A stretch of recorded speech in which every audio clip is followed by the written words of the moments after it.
Bab 049.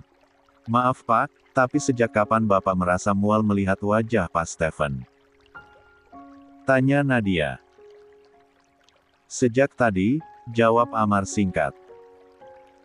Memang kamu tahu alasannya Nadia? Tanya Stephen, namun dijawab gelengan oleh Nadia. Apa mungkin ini karena Zahra yang sedang hamil, ucap Amar. Apa Pak? Zahra maksud saya Bu Zahra sedang hamil, Alhamdulillah selamat Pak akhirnya Nona muda akan memiliki seorang adik, ucap Nadia antusias. 64. Bukan cuma seorang tapi dua sekaligus ucap Amar. Bukan hanya Nadia, tetapi Stephen juga kaget mendengar kabar jika Zahra hamil anak kembar. Selamat Mar, pasti Aurel senang banget, akhirnya gue bukan hanya memiliki satu keponakan dari lo tapi otu 3 ponakan. Stephen sudah lupa jika di dalam ruangan bukan hanya ada dia dan Amar, sehingga berbicara santai dengan Amar. Iya, gue udah mau punya anak 3 dan lo masih jomblo, ucap Amar mengejek. Cek, nanti juga gue akan ketemu jodoh gue, ucap Stephen tak terima. Iya terserah lo, tapi sepertinya lo harus lebih kerja keras, karena Aurel akan punya 2 adik yang akan minta jajan, ucap Amar. Enak aja, anak-anak lo minta ke gue uang jajan, orang gue juga yang gaji elo, ucap Amar. Nadia hanya melihat Amar dan Stephen secara bergantian. Nadia biasa mendengar perdebatan antara bos dan asisten tersebut namun untuk pertama kalinya Nadia bisa melihatnya secara langsung. Mim, maaf Pak Amar, Pak Stephen, ucap Nadia, karena tidak ingin dianggap tak ada di dalam ruangan tersebut. Amar dengan cepat mengubah ekspresinya kembali sedangkan Stephen di balik maskernya sudah sejak tadi tersenyum. Maaf Pak, tapi sepertinya Pak Amar yang mengalami ngidam bukan Bu Zahra, ucap Nadia berpendapat. Sepertinya memang saya, bahkan saya yang mengalami morning sickness, tapi bukannya orang ngidam itu hanya ingin makan yang aneh-aneh, ucap Amar. Jangan bilang gitu, ucapan adalah doa jangan sampai lo nanti ingin makan yang aneh-aneh, ucap Stephen mengingatkan tetapi Amar hanya berdecak. Iya Pak, tapi orang hamil itu beda-beda seperti sekarang Bapak yang mengalami muntah sedangkan Bu Zahra tidak merasakan apa-apa. Seperti kakak sepupu saya, dia itu sensitif dengan bau parfum, terus ada juga ibu hamil yang tidak bisa makan nasi, dan bahkan ada istri yang tidak mau dekat-dekat dengan suaminya sendiri. Pokoknya suka aneh-aneh Pak, mungkin Pak Amar memang tidak bisa melihat wajah Pak Stephen, ucap Nadia. Untung saja, saya hanya mual lihat wajah Stephen, saya lebih tidak terima jika istri saya tidak mau dekat-dekat dengan saya, ucap Amar. Dan kamu Steph, ingat pakai masker dan kacamata hitam terus, lanjut Amar. Demi calon keponakan-keponakan gue rela daripada nanti mereka ileran, ucap Stephen. Padahal kan Amar yang tersiksa, apa hubungannya anak Amar dan Zahra yang akan ileran, memang Stephen sangat menyayangi anak-anak Amar. Nadia kini telah pamit dan meninggalkan ruangan Amar. Sementara kedua pria tampan yang satu akan memiliki 3 anak sedangkan yang satunya masih jomblo sudah serius membahas proyek, walaupun Stephen agak risih tetapi daripada Amar muntah dia harus tetap memakai masker dan kacamata. Saat obrolan mereka selesai bertepatan dengan telepon Amar yang berdering, Amar tersenyum ketika mengetahui yang sedang melakukan video call adalah istrinya. Buru-buru Amar mengangkat sambungan telepon. Namun bukan wajah cantik istrinya yang dilihat tetapi wajah cubi putrinya yang sudah memenuhi layar telepon. Halo, Assalamualaikum Ayah, ucap Aurel. 65. Waalaikumsalam, ada apa sayang, Umi mana? Tanya Amar. Umi ada di samping Aurel, jawab Aurel sambil sedikit bergeser untuk memperlihatkan Zahra. Belum puas Amar memandangi istrinya, Aurel sudah kembali mengarahkan kamera ke wajahnya. "Kenapa anak ayah menelpon?" tanya Amar. Aurel cuma mau ucapin terima kasih, Kalena, kata Opa, ayah yang sudah berusaha kelas hingga Aurel akan punya 2 adik. "Aurel sayang ayah, saya Umi, saya adik-adik juga," ucap Aurel. Amar tersenyum mendengar celotehan putrinya. "Iya sayang, anak ayah harus jaga Umi saat ayah bekerja," ucap Amar yang diangguki oleh Aurel. "Umi tolong, putar ala kamelanya," ucap Aurel yang masih bisa didengar oleh Amar. Benar saja Amar bisa melihat orang-orang di rumah sedang menikmati aneka macam kue bersama-sama. "Wah, sedang makan kue nih kok ayah tidak diajak sih?" tanya Amar. "Om Steve juga tidak diajak," teriak Stephen. Amar bisa mendengar suara kecewa Aurel, karena pastinya Aurel yang memegang telepon Zahra. "Sorry ayah, tapi ayah halus kerja supaya nanti Aurel dan adik bayi bisa belanja," kata Oma Aurel. Selain ajal adik bayi membaca dan menulis, Aurel halus ajal adik untuk habiskan uang ayah dan opa, ucap Aurel. Amar bisa mendengar suara tawa dari semua orang yang berada di rumah. "Kalau untuk Om Steve, Aurel sudah siapin dan akan Aurel simpan nanti Om Steve pulang ke rumah sini aja," ucap Aurel. "Baiklah anak cantik," ucap Stephen. Setelah sambungan telepon berakhir, Stephen kembali ke ruangannya, sementara Amar sudah kembali berkutat dengan dokumen-dokumennya. Amar menjadi lebih semangat bekerja karena bukan hanya Zahra dan Aurel tapi akan ada 2 calon anaknya yang harus Amar nafkahi. Apalagi Aurel akan mengajar adik-adiknya nanti untuk menghabiskan uangnya. 66. Jangan harap semua akan berjalan dengan lancar, pastinya akan ada masalah yang timbul, entah itu masalah yang cepat mendapatkan solusi atau tidak. Seperti saat ini, saat waktu makan siang, Nadia sudah bolak-balik mengantarkan makanan untuk bosnya, namun Amar lagi-lagi terlihat tak berselera dan menolak memakan makan siangnya. Padahal semua makanan yang dibawa oleh Nadia atas permintaan Amar sendiri. "Pak, ini nasi gorengnya, semoga Bapak suka," ucap Nadia, meletakkan 1 piring nasi goreng. Lagi, Amar hanya memandang nasi gorengnya sekilas. "Saya tidak berselera," ucap Amar datar. Stephen yang sudah menyelesaikan pekerjaannya, masuk ke dalam ruangan Amar. Tak lupa Stephen menggunakan masker dan kacamata hitam. Sontak saja Stephen kaget karena banyaknya jenis makanan yang terletak di atas meja. "Bagus juga nafsu makan lo, bahkan sampai pesan makanan sebanyak ini," ucap Stephen. "Boro-boro, awalnya aja gue pengen makan itu semua tapi saat sudah di depan mata tiba-tiba gue jadi nggak berselera," ucap Amar. "Kasihan banget lo, kalau begitu biar gue yang habiskan, ternyata di balik semua ini ada hikmahnya, gue bisa menikmati makanan yang lo pesan," ucap Stephen. "Terserah lo," ucap Amar cuek. "Nadia, kamu bisa bawa semua makanan ini, terserah kamu mau makan sendiri atau berikan kepada para OB di kantor ini," lanjut Amar.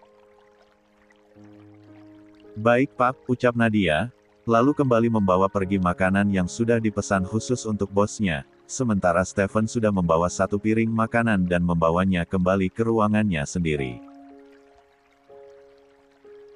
"Gue lapar banget, tapi gue nggak nafsu makan, tapi untung saja yang ngerasain ini semua itu gue.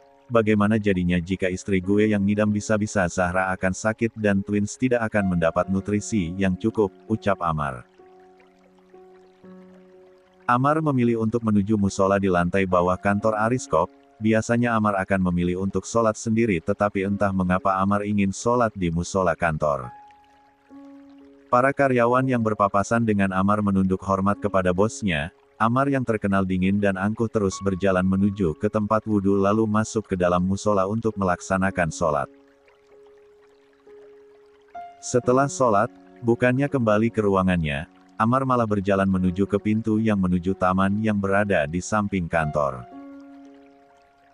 Seorang OB yang duduk di lorong dekat pintu kaget melihat Amar berjalan mendekat. Buru-buru OB tersebut menutup kotak bekalnya lalu berdiri memberikan hormat. "Sedang apa kamu di sini?" tanya Amar, membuat OB tertunduk karena takut. "Anu Pak, saya mau makan siang," jawab OB. "Kenapa tidak makan di ruangan OB?" tanya Amar lagi. 67. Jujur OB tersebut sudah ketakutan, bahkan sudah hampir kencing di celana, padahal Amar hanya bertanya saja.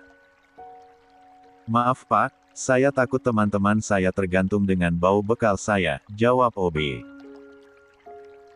"Memangnya bekal apa yang kamu bawa?" tanya Amar. Amar terus bertanya, padahal biasanya dia akan cuek dengan keadaan sekitarnya selama itu tidak merugikan dan mengganggunya. "Emak saya bekalin nasi dengan lauk ikan asing dan sambal pit Pak. Saya sebenarnya sudah menolak karena kantor sudah menyediakan makan siang untuk para OB tapi emak saya yang mengunjungi saya bersikeras, dan saya tidak bisa menolaknya," ucap OB menjelaskan. "Boleh saya lihat?" "Maksudnya Pak?" tanya OB tidak mengerti. "Cek bekal kamu." Segera OB tersebut membuka tutup kotak bekalnya, dan memperlihatkan isinya kepada Amar. Di luar dugaan, Amar malah merogoh kantong celana mahalnya untuk mengambil dompet, lalu dikeluarkannya beberapa lembar uang merah dari sana. "Apa uang ini cukup? Jika tidak saya akan mentransfer untuk kamu. Saya mau membeli makan kamu itu," ucap Amar. OB tersebut hanya bisa melongo karena permintaan bosnya. "Apa uang ini kurang?" tanya Amar. Tidak Pak, kalau Bapak mau silahkan diambil saja tidak perlu Bapak beli," ucap OB menyodorkan kotak bekalnya. "Tidak, kamu ambil uang ini kamu bisa berikan kepada ibu kamu," ucap Amar tidak menerima penolakan. Dengan tangan bergetar OB mengambil uang yang disodorkan Amar, sementara bos dari Ariskop yang sudah seperti mendapat harta karun, mengurangkan niatnya menuju taman. Tetapi Amar malah berjalan menuju lift untuk kembali ke ruang kerjanya. OB yang diberikan uang oleh Amar mencoba menghitung berapa lembar uang itu. 500.000, bos memang beda, makan begitu dibeli semahal ini, tapi alhamdulillah sih, setidaknya aku bisa kasih uang ini ke emak, ucap OB lalu memasukkan uang tersebut ke saku celananya. Kembali ke Amar yang sudah sampai ke lantai di mana ruangannya berada, Nadia yang melihat kedatangan bosnya sambil membawa kotak bekal yang sudah terlihat tua keheranan. "Di mana Pak Bos mendapatkan kotak bekal itu?" tanya Nadia yang pastinya tidak akan ada yang menjawabnya.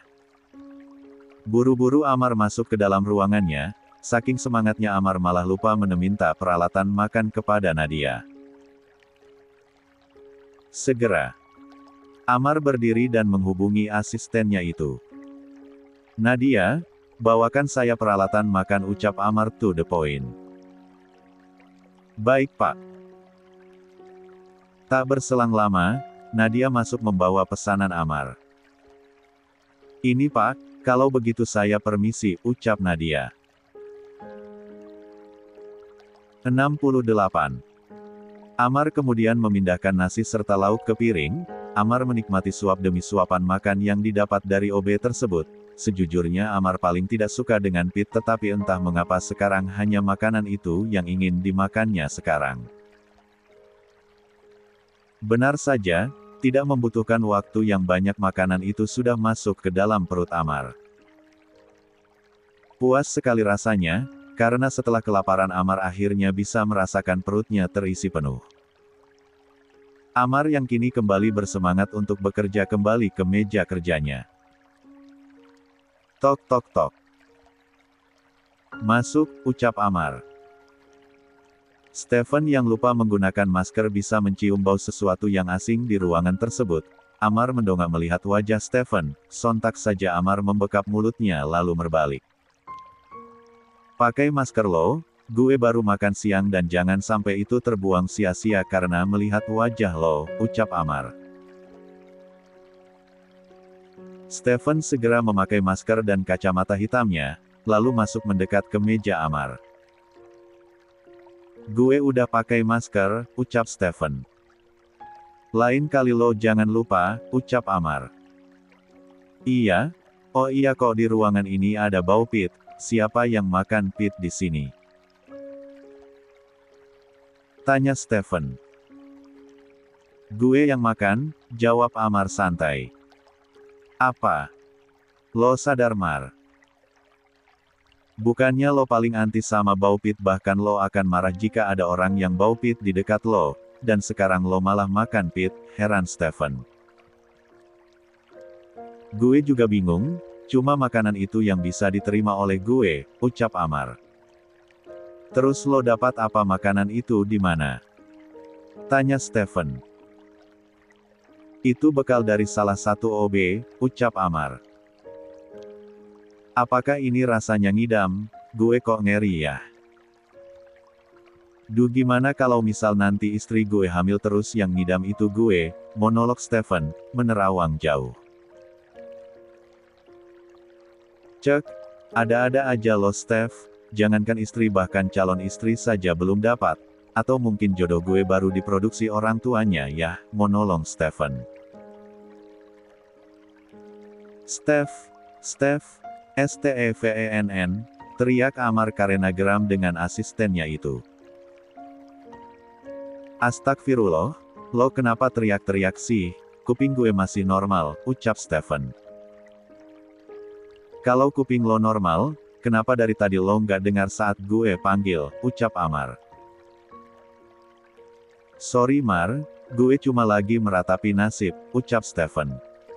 Lo kenapa? Lo tahu sendiri, semua teman kita sudah nikah tinggal gue aja yang masih jomblo, ucap Stephen.